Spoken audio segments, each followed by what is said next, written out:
Ang programang ito ay rated SPG. Striktong patnubay at gabay ng magulang ang kailangan. Maaaring may masiselang tema, lengguwahe, karahasan, sexual, horror o droga na hindi angkop sa mga... How I wish na siya'y nakahiga dun sa ICU at nag-aagaw buhay.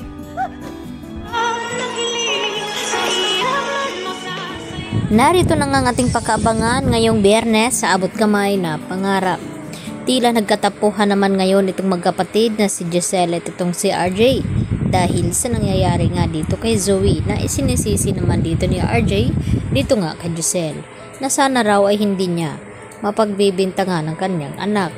Kaya naman ay gusto na nga masawi ngayon ni Zoe at dito naman na sinabi ni RJ kay Giselle paano kapag anak daw niya ang ginaganon na pagbibintangan niya na kung ano-ano magiging masaya ba daw itong si Giselle.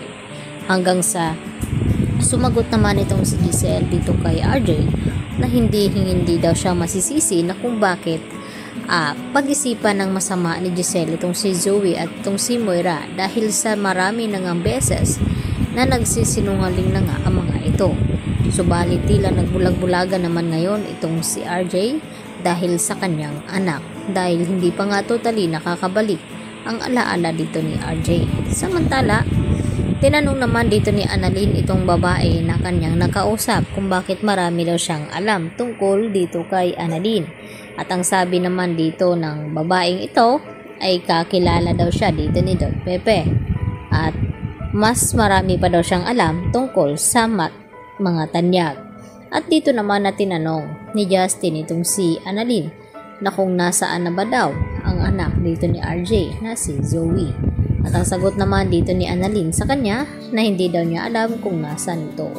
At maya-maya nga ay bigla namang umalis itong si Justin hanggang sa nag-ikot-ikot ito ng buo dito sa loob ng ospital hanggang sa nakita nga siya dito ni Juan.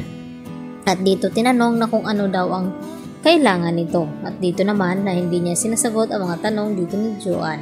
At ininsulto pa nga niya ito na maliit lang pala itong emergency room kasing liit nga dito ni Juan at hanggang dumating itong si Prado at nagpakilala at hindi naman tinanggap ni Justin itong kamay ni Prado.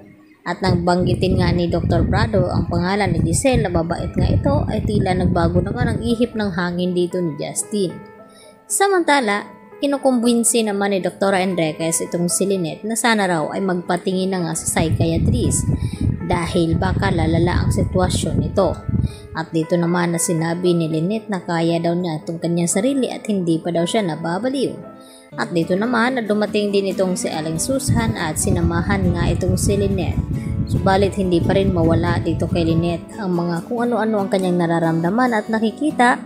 At natatakot nga siya sa mga nangyayari dito sa kanya at ayaw naman niya ipaalam dito nga kay Annalyn dahil gusto niya na mag-focus itong si Annalyn dito nga kay Don Pepe.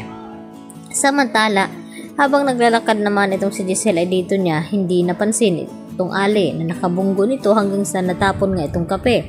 At sakto naman na nakita ito ni Justin at dito naman na sinabi ni Justin na kung mainit daw itong kape ay baka nasa 3rd degree na nga at napaso itong Ali at baka makulong pa itong si Giselle.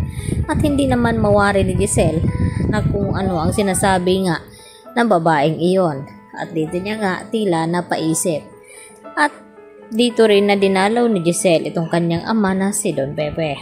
Maya-maya nga ay may tinawagan itong si Justin at ito pala ang kanyang ama. Na sana daw ay si Giselle na lang ang nakahiga sa ICU at nagagaw buhay. Yan ang ating abangan bukas sa Abot Kamay na Pangarap.